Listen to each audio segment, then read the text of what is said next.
you guys. Okay, welcome back. Welcome back. This is going to be part two of the discussion on past lives and, kind of what I think and feel about that. And in part one, the sun is really bugging me today, y'all. I can't seem to get away from it. In part one, I was kind of discussing how I feel like we are possibly able to see and feel bits and pieces of our past lives in our everyday lives if we pay attention and we're really dialed into that. You know what I'm saying? And we don't totally let logic and reason always put us in doubt. Nah, that's crap. No, that's bullshit. Always distracted and go and in fear of what others will think and blah blah blah. I'm not down with any of that. I look at it like, okay, I've got one shot at this life.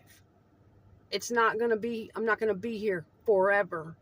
I want to feel and experience and think and question what I want to while I'm here, regardless.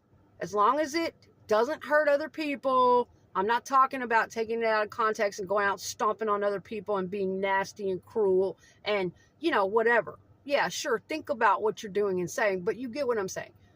To a degree, yeah, I want that to be able to do that, and I don't care, I'm tired of being hung up on fearing, all that self-conscious, what will others think? Oh my goodness, that's not traditionally done by people. That's scoffed at, and that's this and that, and some will be offended, and to hell with that, okay? The mind is, and the consciousness, we're here to expand that. And I just can't see any point. To me, that would be really, really, almost like being in prison. And it would be really ignorant to want to keep myself in a mindset of fear and anxiety. And, oh, I can't think that. And, oh, I can't think that. And, some people are trapped like that. And they've been taught that way. And it's okay, But as long as they don't try to trap other people in that and, go around attacking and trying to force other people into that mindset. Anyway, so past lives, and I talked about why I lean heavily towards a certain direction, sometimes more than others, generally because of some experience in my life, some synchronistic personal experience or feeling that has happened in my life that has given me proof, like all the proof I need, evidence that I need. Now, it may happen to other people differently, but it's never because, some trendy thing just came along and this new spiritual practice, or, somebody influenced me, or I just thought that was so cool, or never. Because if something gets through me and I'm speaking very intensely about it and leaning heavily towards, and I'm backing up that feeling and, sort of feeling strongly about it, then it means it has been put through my processing. It has been put through years of questioning, examination, analysis, me tearing it apart with all of my doubts and questioning. Oh, yeah. I'm not saying it isn't cool to put yourself through your own process first. I'm not saying you should just go out and whatever you feel, just to hell with logic, reason, analysis, and all that. Don't ever question. Absolutely not. I'm not saying that at all. In fact, I think both work really well together, and we need both at times. At times, we will need to put logic and reason and analysis and question and critical thinking away because the intuition is what we need in that moment, and it is right. It is right on target. They do say the gut is like the second brain. A lot of times, we really need to listen. We need to listen to that nagging. It's in the body. We're feeling it all over. It's nagging, it's pulling. Sometimes we need to listen to that and let that lead. But logic and reason over here will try to tear that apart. We'll try to stop you. We'll try to make you doubt yourself. So, and it requires, sometimes people are like, oh, Jesus, I don't know which one, and then I'm going to make the wrong choice, and yada, yada, yada. It requires balance. It requires knowing which one at what time, and sometimes both. And that requires being very, very in tune with yourself, very self-aware, knowing your body, how it feels, how it reacts to things, knowing your mind, knowing your emotions, knowing what is what, and how to discern the slightest little breath difference, and reading energy on people and knowing yourself that well. It requires that first. And then when you do the inner work like that, a lot of this stuff just starts to align naturally and synchronistically. You just start to pick up your frequency, your vibrational frequency increases, and your consciousness opens more and more, and you just start to pick up on things in a different level of consciousness. That's because we're all on different levels of consciousness, so we can all see and perceive different things. You know, it is what it is, right? So the past life thing. All right, number 2.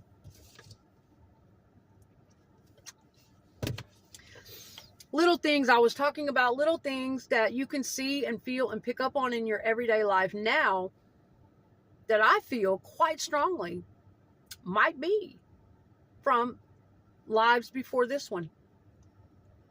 Absolutely. It's so interesting and fascinating to me. And another one for me would be my absolute lifelong love of Mexican culture, Hispanic culture in general. The desire to become fluent in Spanish, starting from the time I was a little bitty kid. And the little dresses that I had that I just loved. And, you know, and don't get me wrong, you know, you have to take into consideration your childhood, what you saw on TV, what your favorite artists were, who you were influenced by in the entertainment industry, or your friendship group, or your parents. Of course, we're going to take those things into consideration, and we're going to be able to discern, put it through our analysis and our logic and our reasoning and a process of elimination. Well, it wasn't this. Well, oh, okay, I can attribute that because I remember being influenced by blah. You'll know, you know what I'm saying? If you're really dialed in to yourself, you will know on a raw soul level what's what. You'll be able to discern, and that's kind of the process for me. And it's been that way all of my life with the love of Hispanic culture, and it just continued to grow, and I could not attribute it to anything. As far as I know, we don't have any of that heritage in my family. It's Cherokee Indian, English, Irish. I never, we didn't have friends over when I was a kid. Nobody hung out with, Mexican people or Hispanic people in my family. I don't remember any artists. I don't remember being able to attribute this because believe me, I've tried. Where did you get this? Who influenced, yada, yada.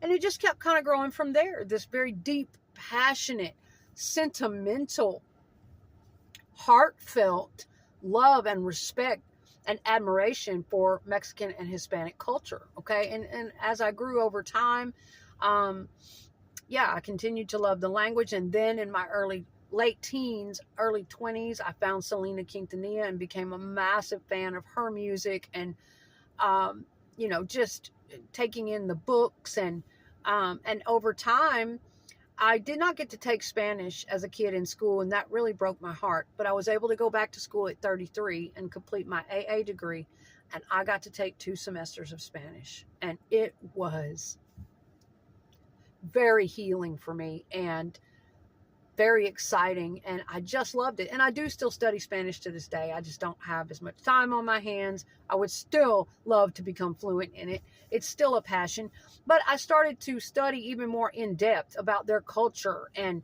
everything, the cuisine, the culture, their holidays, what they believe in and why they do certain things, and, just really appreciating and having a respect. And I think they're just beautiful people.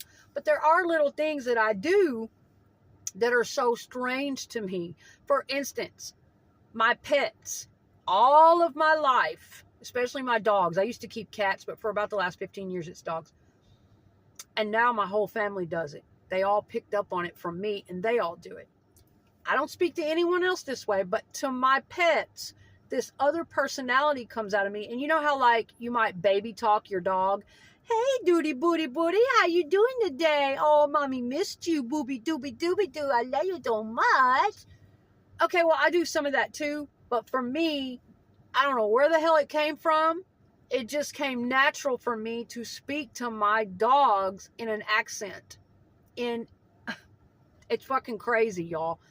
To talk to my dogs like, oh, my little, because I have a Chihuahua anyway. But this started before the Chihuahua. This started with my lab.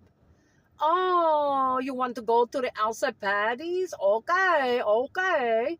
You want to go get a hamburger? Okay, I love you so much, my little Paquito, my little baby. And that, but I would pay attention to that. And I don't mean any harm with that. It just came out of me so naturally, talking to my animals that way. And it was almost as if I was some other person. It was almost as if some other language wanted so naturally and so desperately to come out of me, but it couldn't, because I don't know that language in this life, or I don't know that. Yeah, it's just little things like that, y'all. It's very, very strange, and I know that sounds weird, but I've always been that way, and to this day, I still speak to my animals that way. And now my siblings do the same thing, and my sons. That is basically their love language to their animals. That's how they speak to them in these, and so, but they got that from me. It's a family thing now. It's like a love language thing. Or who knows, it could be something about our whole family. I just fascinated by these types of thoughts and these types of things. But for me, like I say, it's a very deep and sentimental and very natural. It's coming from somewhere, and it's natural, and it does make me question, where is that coming from?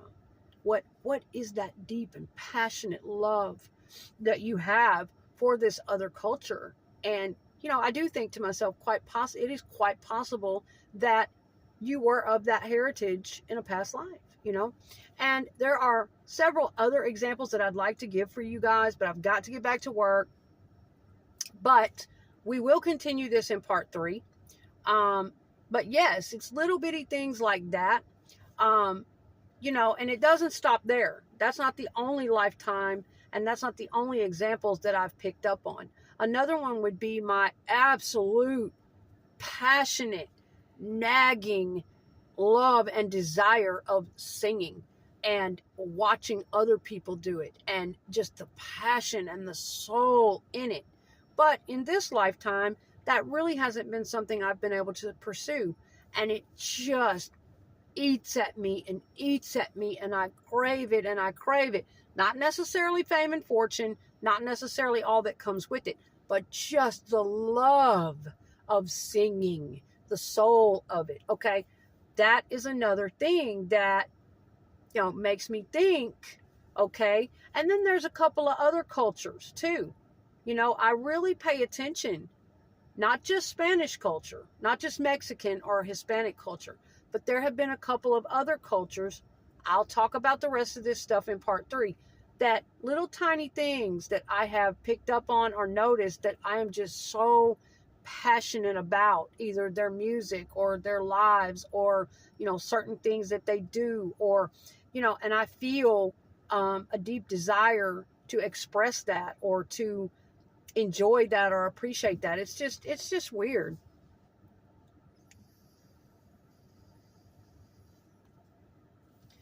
And I'll talk about my brother a little bit, and how I feel he is a very, very old soul. And he's a very special person to me, a very dear soul. But I feel like he's a very old soul, and he always was, even as a little bitty boy.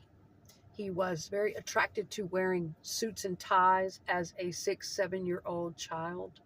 Suits and ties, and studying banking, and studying the dead presidents, and an obsessive love of Titanic as a little bitty child, not knowing anything about these things. I believe very much that my brother is a very, very old soul. Okay, so I'm a little bit rushed today, but in part 3, we're going to take our time. Okay, I'm going to have some notes, and we're going to explore these things a lot more deeply, okay, because I've got a lot more to share with you guys where this came from. So stay tuned. Thanks for watching.